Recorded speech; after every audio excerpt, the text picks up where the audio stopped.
Marley, what's good, man? What's good with you, man? Man, nothing, man. Had to get you on Daily Homage. Y'all know what it is, man.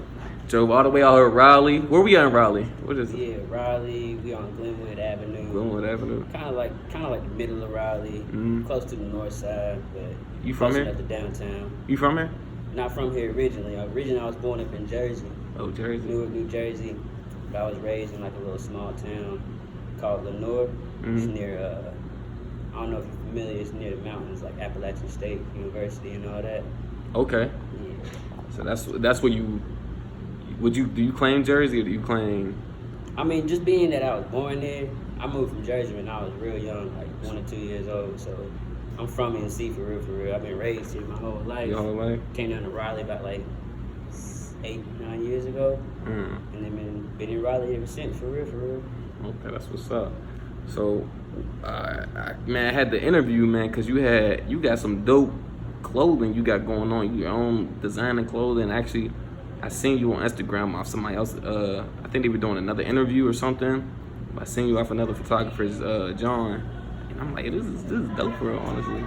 And it is like more dope in person because I'm like, damn, this shit is fire. Yeah, I gotta get better with like posting all my shit because I do a lot of work, but then I be sleeping on the whole social media. Like It's hard, man. Dropping content consistently, that's the hardest thing possible, man. And being like, it's mainly like a one-man operation as far as I'm concerned with the YRCA, that's the name of it, Young Rasta Clothing and Accessories. Young Rasta, okay. Yeah. Shout out to Young Rasta. Yeah, so basically it gets tough, but you just got to keep grinding it out, keep going hard at it. I've been doing the line for about like 6 years now. Well, you been doing this for 6 years? Yeah. Yeah, that's dope. Yeah. Did you know how to do everything, or is it off the muscle? I mean, was it off when you first started? Basically, like, I've always been into fashion since I was a kid. Everybody always tell me I dress different and all this stuff like that. But it wasn't really till like I went to NC State that I thought about like monetizing my ideas and stuff, you know what I'm saying? Instead of just like wearing fresh clothes, I could provide, pretty cool custom clothes for people that are willing to wear stuff like that, And so basically that's what inspired me, just like going to malls and stuff and seeing a lot of plain things, like regular clothing, a lot of stuff that's just like pretty straight and narrow.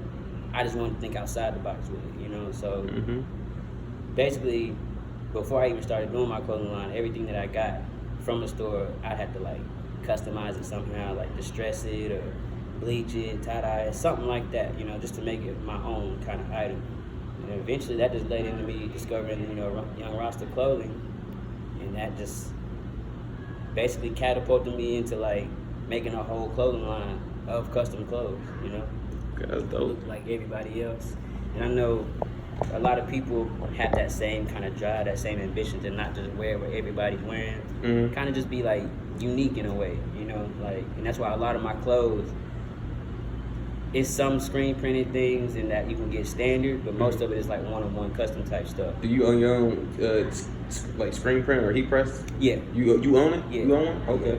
How'd you grind that out? Did you got a job? Basically, yeah, just saving up money, working.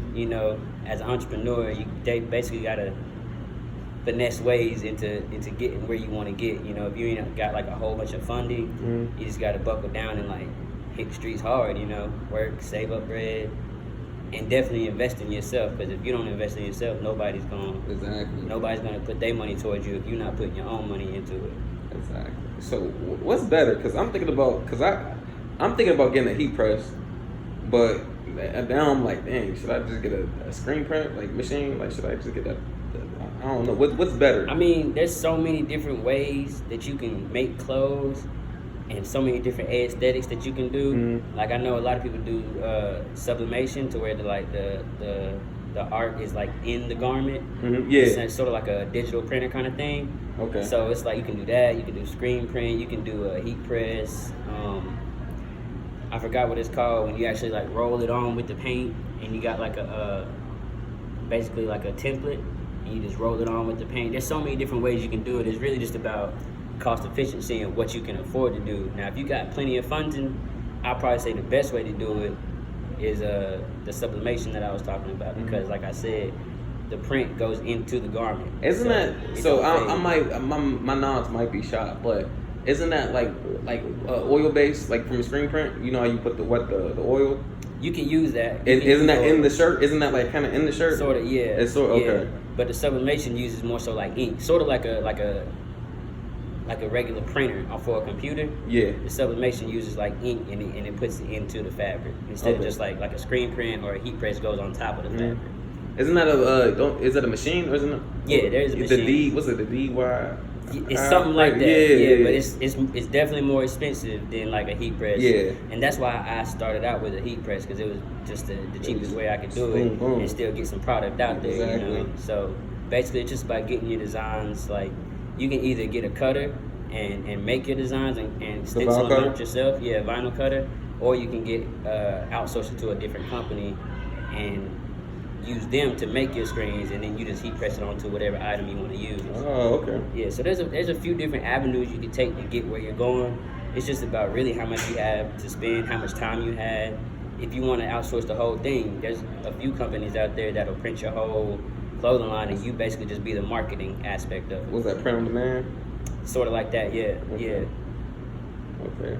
Well, I love the Travis Scott one. Can I see the Travis? Oh, yeah. Can you show the people the Travis Scott one, man? That's my favorite joint.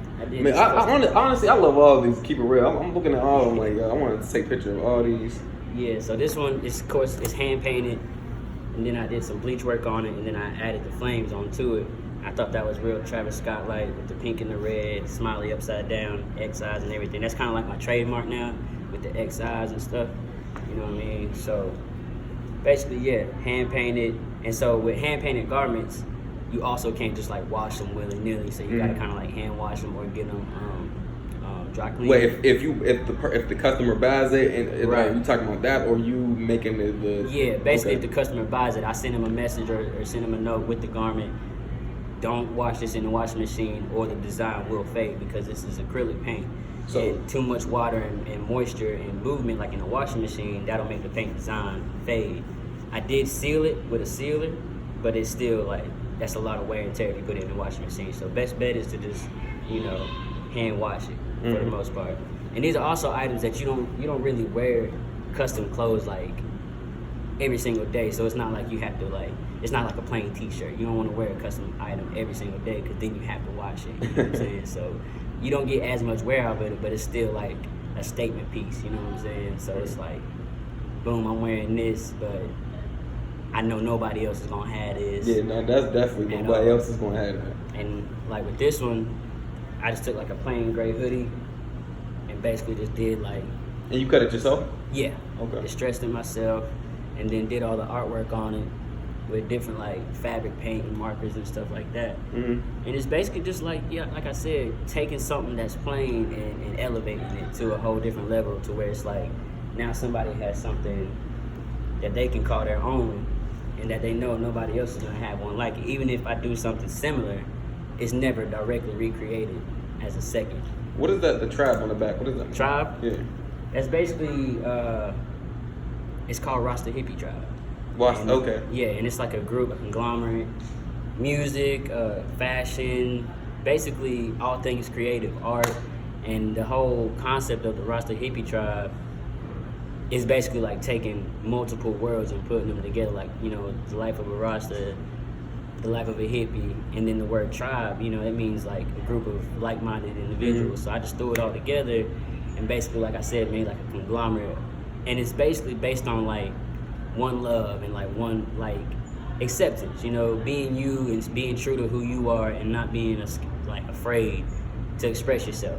So whatever type of person you are, it don't matter. Like, just be cool with being you, and you don't have to try to be nobody else. Just be yourself, and that's the basics of the Rasta Hippie Tribe. It's just about acceptance and love, and peace. One of my big inspirations was Bob Marley. Yeah, I was gonna say, man, you holding it down for Bob, man. Yeah, he's big on one love, so I try to spread that message as much as I can through my clothes and stuff too. That's what's up, man.